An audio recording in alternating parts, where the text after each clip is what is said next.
guys, this is Danny. I'm here to introduce a new script called TraCCkeys, which I, with the help of my friend Aaron, ADG. The idea behind it was I wanted a way to play the pitch effect in Koala with very specific notes instead of just like trying to use it like a theremin. If you've tried to use the pitch effect, you'll see that at +12 and -12 octave up and down, it's actually like really cool. But if you try to get any specific notes in between, it's just unwieldy and really difficult. So I came up with a way to convert CC or notes from a keyboard to CC information. So if you look up above, you'll see that when I hit the octave C2 or C3, note 48 is an octave down, 72 is an octave up, 60 obviously you won't see because it's center. So let me just play a tone and show you what this does. So you hear a tone.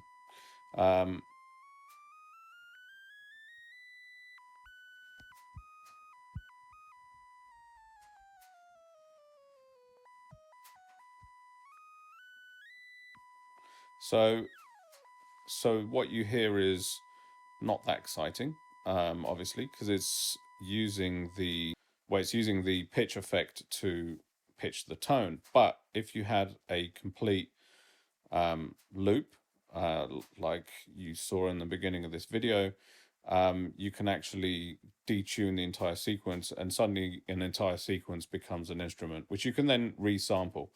So far be it from me to stop there. And so what I did was I made it so that every other effect was available and worked in the same way, except obviously some have centered or zero off states. So the ones that aren't like pitch and filter, that start at 0 and go up to full, whereas pitch starts at center and it goes down and then goes up.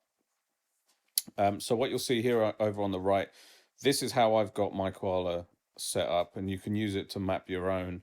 Otherwise, you can change the notes or even use it for non-Koala effects that either start at 0 or centered. So you'll see as I go through these, the top row are 111 to 118, and the bottom row are 101 to 108. So that's just an easy way for me to remember. So the other thing with this is that what I've done is I've made it stick.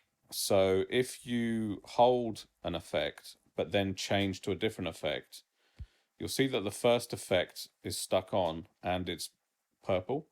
So if I do that to a few different effects, let's say I go up here. So while it's selected, I don't have to hold it. So I go up to an effect and then go to another effect.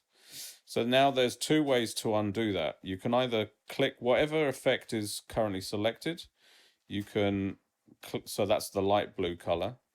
If you hit the light blue color, it will zero everything to its 0 state. But if you hit individual effects, you can turn them off one by one. So it both selects it, but also turns it off, which makes it easy to then go back to pitch and change the pitch with good timing. Obviously, like any performance effect, it's going to require a bit of practice, but it's pretty useful and it's quite fun. And I've only, oh hello Charlie, got next door's dog and he's just about to climb all over me. So that's about it really. The demo was at the beginning. If you like this sort of stuff, then hit subscribe and consider buying me a coffee. And the files will be on patch storage and linked from the description. So if you've got any questions or suggestions, drop them below. And I will see you around.